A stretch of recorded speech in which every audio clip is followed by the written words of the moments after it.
محبتوں کو بڑھانے کی، الفتوں میں ازدیاد کی کوششیں کرنی چاہیے۔ امامت کا بہت بڑا درجہ ہے، بہت اونچا مقام ہے، اور مجھے معاف فرمائیں وہ حضرات جو دوسری خدمات میں لگے ہیں، ان کی خدمات کی تخفیف قطعاً مقصود نہیں، لیکن اس کا اظہار کرنے میں مجھے کبھی تکلف نہیں ہوا کہ امامت ہی ایک ایسی خدمت ہے جو علی منہاج النبوت آج تک برابر سر منہ فرق کے بغیر جاری ہے، اور تمام خدمات میں کچھ نہ کچھ تبدیلی، کچھ نہ کچھ فرق، کچھ نہ کچھ تبدل پایا جا سکتا ہے۔ وہ غلط ہے یہ نہیں کہہ رہا ہوں، وہ بھی صحیح ہے۔ مثلا تعلیم و تعلم ہے، رسول اللہ صلی اللہ علیہ وسلم کا بہت بڑا فریضہ، لیکن ظاہر ہے کہ حضور جس طرح پڑھاتے تھے یا تعلیم دیتے تھے، اس طرح تپائیاں حضور کے سامنے رکھی ہوئی نہیں ہوتی تھیں، صحابہ کے سامنے کتابیں کھلی ہوئی نہیں رہتی تھیں، اساتذہ اس طرح طلبہ سے عبارتیں پڑھوا کر اس کا مطلب بیان فرماتے تھے، ایسا نہیں ہوتا تھا۔ یہ طریقہ غلط ہے کہ غلط نہیں ہے، بالکل صحیح ہے، ہونا چاہیے، لیکن امامت کو دیکھ لیجیے، امامت میں رتی برابر کوئی فرق ہے کیا؟ وہی 5 نمازیں ہیں، وہی رکعتیں 4 اور 3 اور 2، وہی قبلہ، وہی محراب، وہی منبر، وہی تکبیر، وہی تسلیم، وہی رکوع، وہی قومہ، وہی قعدہ، وہی سجدہ، وہی قیام، کوئی بھی تو فرق نہیں ہے، ذرہ برابر بھی فرق نہیں ہے۔ اس لیے جو حضرات ائمہ امامت کی خدمت میں لگے ہوئے ہیں، میں انہیں کھلے دل سے مبارکباد دیتا ہوں، اگرچہ میں امام نہیں ہوں، لیکن نہیں ہوں اس لیے زور سے کہتا ہوں کہ آپ جس خدمت میں لگے ہیں وہ سب سے بہترین خدمت ہے، جس میں کسی قسم کا شک و شبہ نہیں، کسی طرح کا تغیر و تبدل نہیں،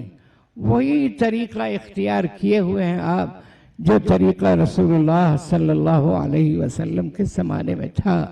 اور آپ نے جس طریقے سے نمازیں پڑھائی ہیں اسی طریقے سے آپ نمازیں پڑھا رہے ہیں۔ اس لیے اپنے آپ کو کبھی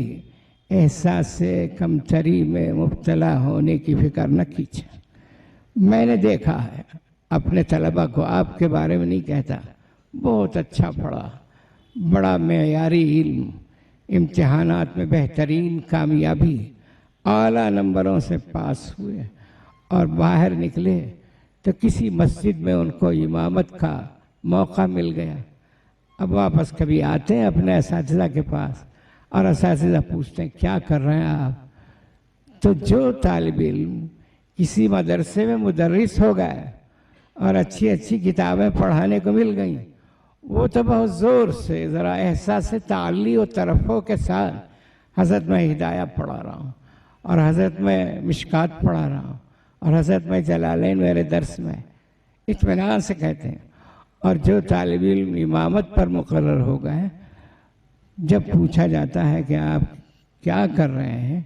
تو آواز پست ہو جاتی ہے، لب و لہجہ ذرا نرم پڑ جاتا ہے،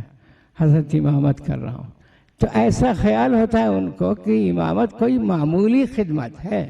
دوسرے درجے کی خدمت ہے۔ میں کہتا ہوں اللہ کا شکر ادا کیجئے کہ یہ وہ خدمت ہے جو بعینی ہی رسول اللہ کے طریقے پر انجام دی جا رہی ہے، جس میں کوئی فرق نہیں، کوئی تبدیلی نہیں، کسی قسم کا امتیاز نہیں۔